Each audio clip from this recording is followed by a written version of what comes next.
할렐루야, 여러분 반갑습니다. 오늘 월요 말씀 시간입니다. 오늘 본문의 말씀은 열왕기하 8장 1절부터 6절까지 있는 말씀을 통해서 섬김을 하나님은 기억하신다라는 제목으로 은혜를 나누기를 원합니다. 그 앞장 7장에서는 아람 군대가 왔다가 이제 도피함으로 말미암아 사마리아 성이 기근에서부터 해방받은 국가적인 전쟁의 이야기가 있었습니다. 그런데 오늘은 다시 작은 가정의 이야기로 돌아오게 됩니다. 수냄 여인의 이야기인데요. 수냄 여인의 이야기는 하나님께서 너무나 소중하고 귀하게 다루시는 것 같습니다. 이 사건이 벌써 세 번째 다루어지고 있는 가정의 이야기지요. 원래 수냄 여인이 엘리사가 그 집 앞을 지나가는 것을 보고 우리가 하나님의 사람을 꼭 섬겨야 되겠다 이런 마음이 있어서 엘리사가 지나갈 때마다 강권하여 집으로 들어와서 식사를 하시고 쉬다가 가시라고 부탁을 합니다. 그런데 거기에도 마음에 미치지 못하여서 그가 이제 우리가 엘리사를 위하여 집을 하나 지읍시다, 방을 하나 만듭시다라고 해서 옥탑방을 만들어 가지고 가다가 쉬고 하루를 묵고 가게도 할 수 있도록 그렇게 잘 섬겨주게 됩니다. 엘리사가 마음에 너무나 부담이 되어지고 그 섬김에 감동을 받아서 무언가 이 가정에 해주고 싶은 것이 있어서 무엇을 원하느냐, 그가 아무것도 바라는 것이 없다고 합니다. 그러나 게하시를 통해서 이 가정에 나이는 남편이 들었는데 자녀가 없습니다 하는 것을 알려주게 되어지고, 그래서 그 다음에 자녀를 순산할 수 있게 하도록 만들어주게 됩니다. 이것도 놀라운 기적이지 않습니까? 그런데 이 아이가 5살 되어서 이제 들판에서 농사 짓는 것을 구경하러 나갔다가 갑자기 열사병에 걸려서 어머니 무릎에서 죽게 됩니다. 그때 이 수냄 여인이 다시 당황하지 아니하고 엘리사에게 찾아가서 아들을 살려달라고, 엘리사가 와서 그의 몸에 자기의 몸을 맞추고 죽은 아들을 살리는 역사가 이 가정에 있었습니다. 그런데 오늘은 이제 세 번째 이 가정에 일어난 이야기입니다. 이스라엘 백성들이 끊임없이 아람 군대가 온 것을 살려주고 또 용병이 오는 소리를 통해 가지고 기근에서 구원해 주었는데 회개하지 않으니까 하나님께서 다시 7년의 기근을 허락하게 되어집니다. 그러니까 모든 7년이면 뭐 그 지역에 있는 사람들이 다 굶어서 아사에서 죽을 수밖에 없는 그런 상황이었죠. 그런데 특별히 이 수냄 여인에게 먼저 알려줘서 블레셋 지역으로 도피해서 살고 있으라고 하고 정말 7년의 기근이 지나가게 되었습니다. 무사히 살아남아서 이제 고향으로 다시 돌아왔는데 자기의 땅은 이미 7년이나 비어 있으니까 아마도 국가 소유로 되어졌던 것 같습니다. 집과 밭이 다 국가의 토지가 되어 있습니다. 그러니까 먹고 살 것이 없으니까 왕에게 찾아가서 호소를 합니다. 이것은 원래 내 땅이었습니다 라고 하는 것을 호소하러 갔는데 마침 그 자리에 게하시가 불려와서 왕과 대화를 하면서 엘리사가 어떤 기적을 일으키느냐라고 하는 것을 물어보고 있습니다. 그러자 이런저런 기적의 이야기를 하다가 마침 수냄 여인의 아들도 살렸습니다 이야기를 하고 있는데 수냄 여인이 마침 그 자리에 들어오는 것입니다.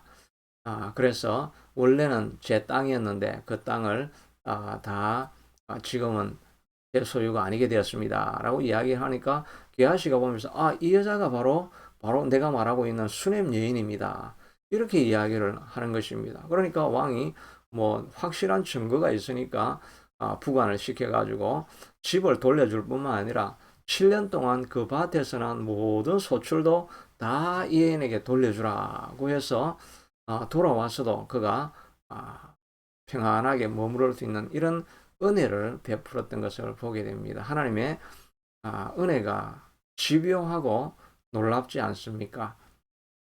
이 여인이 하나님의 사람을 섬기려고 했던 이 섬김을 하나님께서 기억하셔서 은혜를 베푸시는데 쫓아가면서 마지막까지 그의 인생을 완전히 책임져 주시는 것을 보게 됩니다. 아들을 주시고 아들을 살리시고 기근을 피하게 하시고 재산을 회복하게 하시는 놀라운 역사를 하나님께서 베풀어 주시는 것입니다.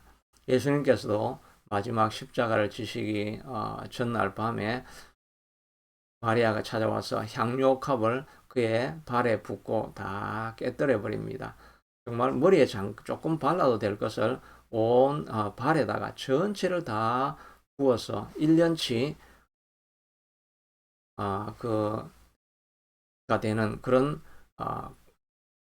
복합을 다 깨뜨려서 바친 것을 보고서 유다는 그것을 비난을 하지만 예수님은 이 여인의 이 아름다운 섬김을 복음이 전거되는 곳마다 다 알려라고 예수님께서 말씀하셨습니다. 복음은 생명을 살리는 일 아닙니까? 이 생명을 살리는 일만큼이나 이 섬김이 이렇게 중요하다는 것을 예수님께서 강조하시니까 복음이 전거되는 것만큼이나 이 소식도 전해야 된다라고 말씀하고 있는 것을 보면 예수님을 섬기는 섬김이 얼마나 하나님께서 귀하고 가치롭게 여기는가 하는 것을 우리가 생각해 볼 수가 있습니다. 한국 교회사에도 보면 연세대 초대 총장을 지냈던 분이 백낙준이라는 분이시지요. 그 어머니가 박연순이라는 집사님이셨는데 그 남편이 원래는 무당 일을 하고 있었습니다. 박수였지요. 그런데 이 선교사님이 와서 그렇게 다른 사람들에게 거짓말로 해서 자식도 망치고 다른 가정을 망치지 말고 예수 믿고 구원 받으십시오. 이 말 한마디에 돌아서서 예수를 믿고 하나님의 자녀가 되어졌습니다. 선교사가 늘 초가집에서 예배를 드리면서 우리가 교회를 지어야 되겠다 이 말 한마디를 듣고 자기의 전답을 다 팔아서 교회 부지를 사게 됩니다. 그리고 거기에 교회 건물을 지어가려고 하는데 조금 짓다가 돈이 없으니까 교회 건물이 중단이 되어진 것입니다. 이 소식을 듣고 자기의 집을 다 팔아가지고 그 교회를 세우게 되어졌죠. 자기는 이제 거할 곳이 없어진 것입니다. 거할 다른 집을 가지고 첫 번째 집을 팔고 두 번째 집에서 산 것이 아니라 그냥 자기가 살아야 될 집을 다 팔아버렸으니까 갈 곳이 없습니다. 그러니까 교회 사찰로 들어와 있으면서 늘 교회당에서 하나님 우리는 아무것도 없습니다. 자녀를 교육할 수가 없으니 자녀를 교육할 수 있게 도와주십시오. 눈물로 기도를 했는데 이 기도하는 이야기들이 선교사에게 들려지게 됩니다. 선교사가 큰 감동을 받아서 그 아들은 미국으로 데려가서 공부를 시키고 마지막에는 박사학위를 받고 한국으로 돌아와서 연대 총장을 초대 총장을 섬기게 된 것이지요.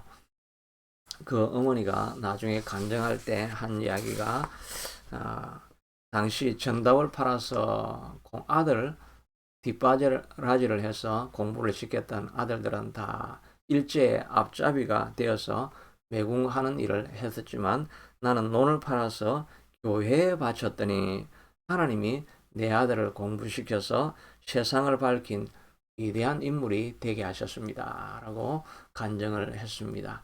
하나님이 자신을 위하여 섬긴 많은 섬김에 대해서는 결코 잊지 아니하시고 기억하신다라고 말씀하고 있는 것입니다. 우리가 교회를 섬기며 수고하고 헌신할 때에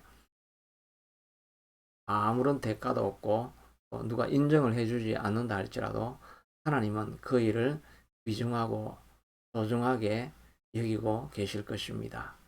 여러분의 헌신은 하나님께서 반드시 기억하고 아무것도 그저 하나님께서 받으시는 것은 없다는 것을 기억할 수 있게 되기를 바랍니다. 여러분의 성기는 조그만 헌신이라도 하나님이 기억하시고 그것을 반드시 이 땅에서 돌려주실 것이고 이 땅이 아니라도 천국에서 그 보화를 쌓아두고 계시는 것을 기억하고 섬길 수 있게 되기를 바랍니다.